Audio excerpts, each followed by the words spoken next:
Hello, Pauper fans. I'm Mathonical. You're joining me for round 3 of the Pauper Challenge, where we are playing some BorosSS Monarch. Opening hand looks great.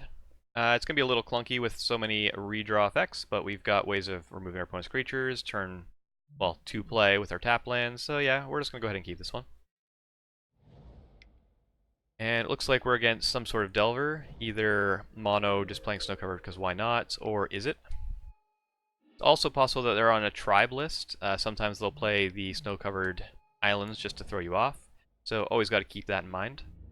Lightning Bolt looks like they are on an Izzet Blitz or Izzet Delver list, and that is a really good turn for our opponent where they're going to be able to where they were able to swing in. Yeah, we would have held up a Lightning Bolt possibly, but then I don't know. Things aren't looking too good right after a play like that. We're going to go ahead and get rid of the Ninja because that's what we need to do. We lose our Seeker on on their turn, and they're going to continue to gain additional advantage. So we know they have a Scred. We need to remove their creatures here because now that we've drawn the Palace Sentinels, we do want to try and find an opening where we can play that and sort of get our own card advantage going. Although it's usually quite difficult to just run it out since they can play a Spellstutter Sprite. And we're playing our land drops here to get up to that 4th mana. Got Galvanic Blasts, so when this comes down, if they're playing it here, I'm assuming they have another Ninja in hand. Normally they wouldn't play it like that, and we're just going to kill it. Of course, here is the Ninja. We're going to go ahead and play our Skyfisher. I was debating on leaving up the Galvanic Blast there, because if they tap out, we could have killed the Ninja. We couldn't play the Galvanic Blast during our turn because they definitely have a Spell Stutter. Or at least they're playing like they do, so we're going to have to play around it. So I feel like we're not, the way we're playing, our hand isn't quite lining up with what's going on. Here we are able to play the Galvanic Blast targeting that. If they had a Spell Stutter, we were going to be able to Searing Blaze it to allow everything to resolve. But it turns out they had a counterspell, so we're in just a really bad position. We really needed an untapped land there to be able to cast a Searing Blaze to kill a ninja so they don't bury us under card advantage, but didn't quite work out that way. Boros Garrison does mean we're going to have 2 land drops in a row, so we can keep our lands flowing. And thankfully our opponent didn't have any counter magic there, so we were able to Searing Blaze both of their creatures. So that gives us chances, but they drew a lot of cards off of them. Here we're just going to play the Kor Skyfisher first, and since we don't have any way of like killing a Spell Stutter Sprite, I do want to make sure that the Kor Skyfisher resolves before we try and play a Palace Sentinel. Of course, if our opponent has Burn plus a Spell Stutter, we're in bad position. It turns out our opponent is... Well, we knew they had the 1 Scred, but didn't know they had 2. Removed both their cards, and they had a Spell Stutter Sprite, so not looking good. May have been better just to play out like a Seeker plus a Prism last turn, but I was feeling the pressure and wanted to try and get some of our card advantage online. So we probably just need to be a bit more careful when we want to play our Palace Sentinel. Here, we're just hoping for no whammies, and the whammy would be another Ninja. Of course, our opponent could just have a full 4 Screds in hand and remove all of our creatures. So, not looking too good. We're going to draw a card, see what we get.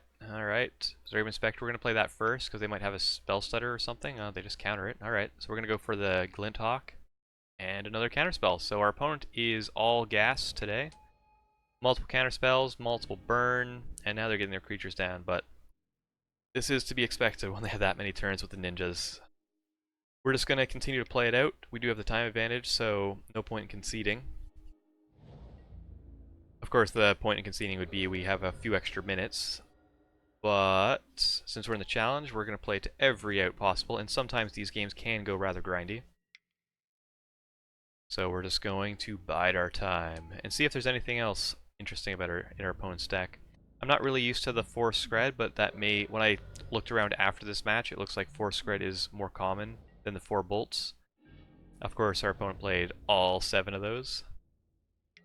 They're going to get in, and we do lose. Alright, we'll jump on over to game number 2. Hopefully we'll perform a little bit better. From sideboarding, we do want to bring in the Pyroblasts and the Electrickeries, and the Thraben Inspectors are relatively no good here, so we're going to pull all of those out. And I also pulled out the Journeys in the no, I guess I did. Yeah, I pulled out the Journeys in the Oblivion Ring. I don't recommend that. Not sure what I was thinking for this game, but I've definitely changed my thinking that we want those in. It's all about removing as many of their creatures as possible, and they sometimes bring in Stormbound guys, so we do want to keep those in. My normal sideboard plan currently would be to bring in the Electrickeries and Pyroblast for the 4 Thraben Inspectors, and that would be about it. Of course, we can always bring in some number of Prismatic Strands if we're worried about our creatures being burned. It is generally a 2-for-1, being able to save our creatures multiple times. Can also stop ninja draws, although I do not recommend bringing out any of our Journeys or Oblivion Ring for that effect. So anyway, I feel like my sideboarding is suboptimal, and I'm glad I'm learning things along the way as well. Taking a look at our opening hand, I don't really want to keep this one. It is possible to keep it because we have multiple ways of killing our opponent's creatures over the first couple turns without a white source and without a... I don't know. Let's just ship that one back. This one doesn't look that much better. At least we have more than one land. And if there's a white source, we may have reasonable chances. So we're going to take a look. Furnace, that's going to go to the bottom. We need white. And we of course, we're going to not play our Great Furnaces. Or at least not right away. They could have Gorilla Shaman. They'll quite often bring Gorilla Shaman in this matchup. And we don't get punished too hard by that. If they'd played Gorilla Shaman there, it would have been fine because we have the Searing Blaze. I'm not playing the last one because if our opponent just goes Mountain and kills both of our Great Furnaces, we're lost at that point. So unless absolutely necessary, I'm not going to play this Great Furnace. And there is indeed the Gorilla Shaman. So we're just going to tap our mana as they remove it. And then we're going to try and use the Searing Blaze here. Of course, if our opponent has a Miscreant, that'd be bad. Counterspell's a lot better than the Miscreant. And we just cycle our Forgotten Cave because we don't need additional red sources here, and I really need to hit white. No point in playing the Great Furnaces because we would just lose them immediately. Our opponent is getting in for some damage, so not much we can do there, and we are getting hit by Ninja, so things are not looking too good for us in this one. Our opponent does also get a flip, so we're under pressure. Doesn't look like we're going to be able to win this one. Even if we draw a white source here, I don't see any way of us getting back from this, so we just go ahead and concede.